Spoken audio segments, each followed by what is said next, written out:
La mañana del 5 de enero de 2023, una patrulla de la Guardia Nacional Mexicana se encontraba en la localidad culiacanense de Jesús María cuando detectaron a un grupo de vehículos sospechosos. Lo que comenzó como una inspección de rutina, derivó en un tiroteo y en una persecución hasta una lujosa finca en las afueras de la localidad. Las fuerzas policiales fueron efectivas y lograron rodear por completo el objetivo, controlando la situación al cabo de una hora. Pero había un detalle más que llamativo. Entre los 18 detenidos había un rostro familiar para cualquier mexicano: Ovidio "El Ratón" Guzmán, una de las principales figuras del cártel de Sinaloa. Narrando los hechos de esta manera, tal y como los describe la versión oficial, parece como si el azar y la fortuna hubiesen estado del lado de las fuerzas de seguridad. Sin embargo, la realidad no es como en las películas. La operación de captura de El Ratón tiene muchos detalles que el gobierno mexicano decidió pasar por alto. Pero en este nuevo video de Militarmente, te invitamos a conocer en detalle uno de los operativos más ambiciosos de la guerra contra el narcotráfico. Acompáñanos a recorrer la Operación Mongoose Azteca, la captura final de Ovidio Guzmán.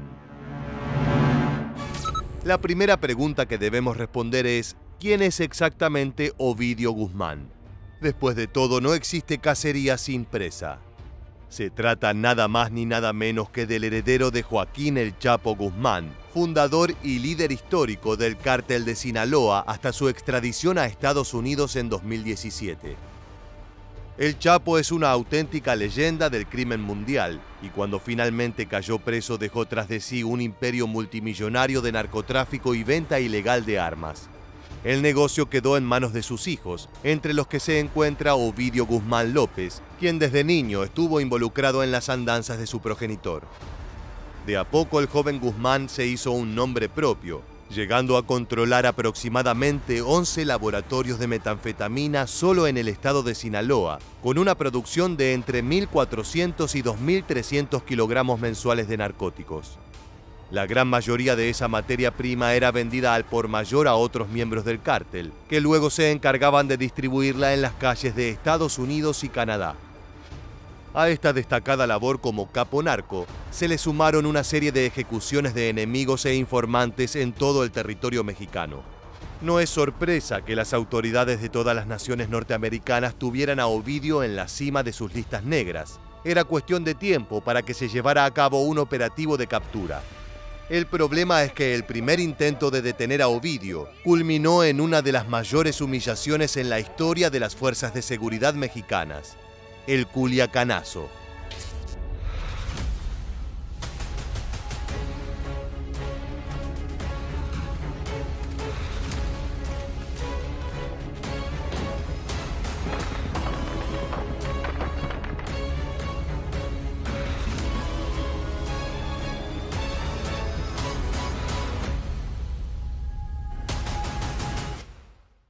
El 17 de octubre de 2019, el Ratón Guzmán se entregó sin oponer resistencia. Sin embargo, centenares de sicarios tomaron las calles de Culiacán, dando inicio a una guerra civil que tuvo como principal objetivo los edificios del orden público.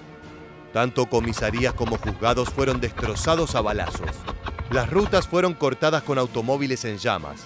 Los soldados sinaloenses tomaron la ciudad por el cuello y demostraron todo su poder destructivo.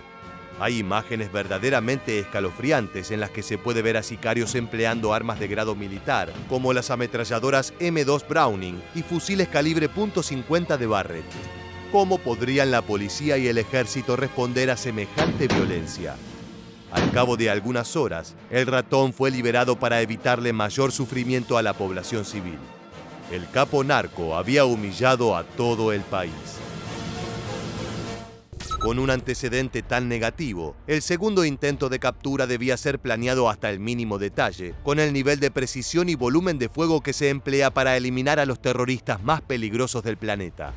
A esto se le sumaba la constante presión del gobierno estadounidense, el cual en 2021 estableció una recompensa de $5 millones por cualquier dato que culminase en la aprehensión del criminal.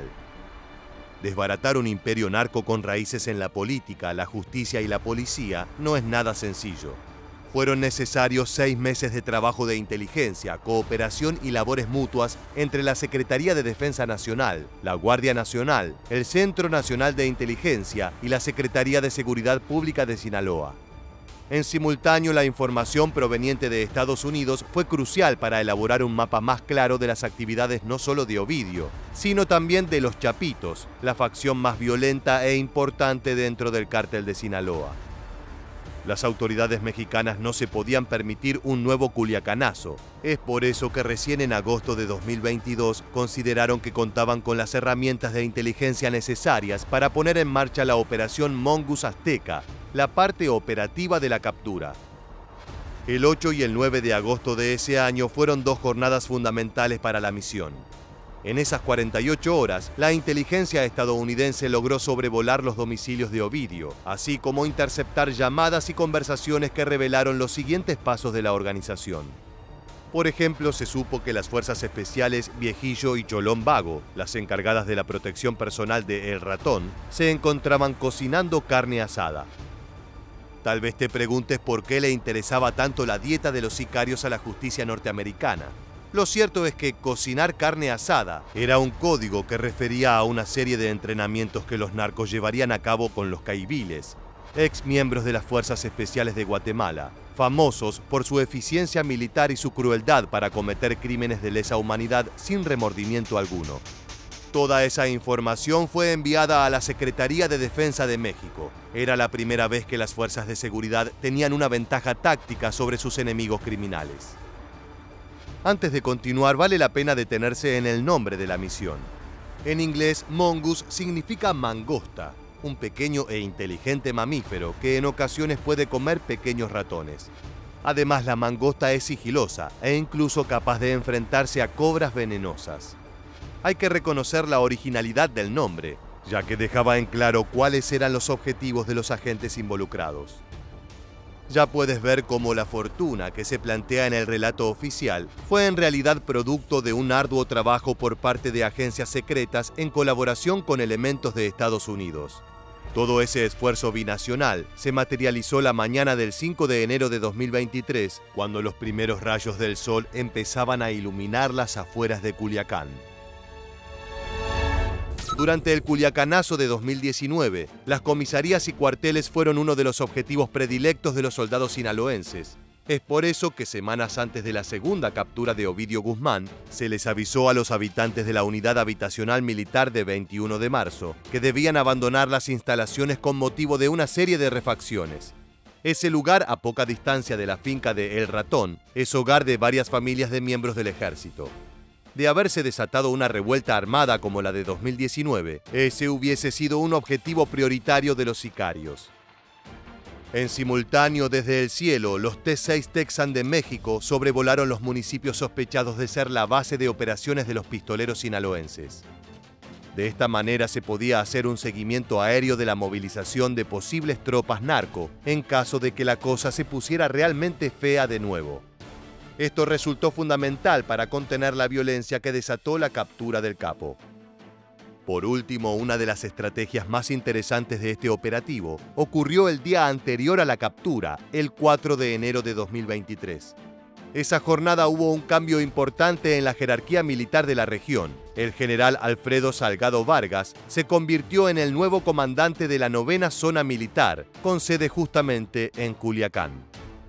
Este cambio de piezas buscaba llamar la atención del mundo criminal, al mismo tiempo que se renovaba la jerarquía militar para evitar cualquier tipo de filtración de información. Es importante recordar que una organización multimillonaria como el Cártel de Sinaloa tiene aliados e informantes en cada estamento de la seguridad mexicana.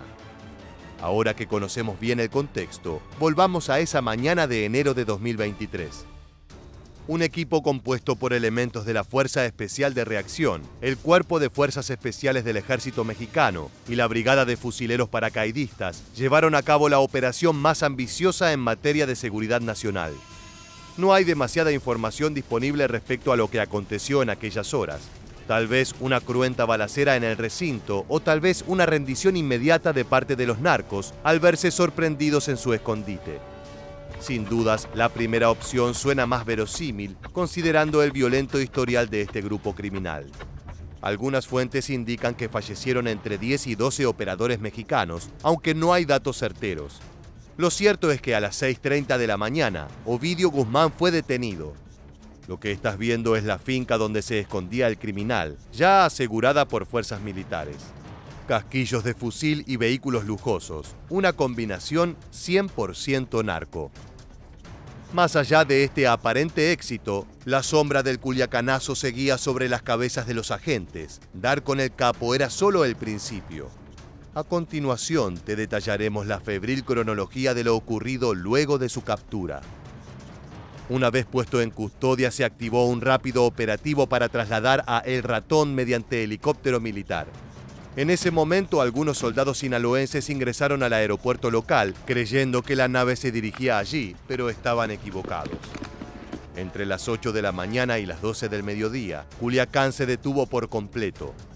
Tanto las actividades laborales como el funcionamiento del aeropuerto se suspendieron. Incluso la Embajada de Estados Unidos alertó a sus ciudadanos de que había riesgos de un enfrentamiento armado, por lo que recomendaron permanecer en lugares seguros. A las 12:45 del mediodía, Ovidio Guzmán arribó directamente al aeropuerto de Ciudad de México, escoltado por varios agentes.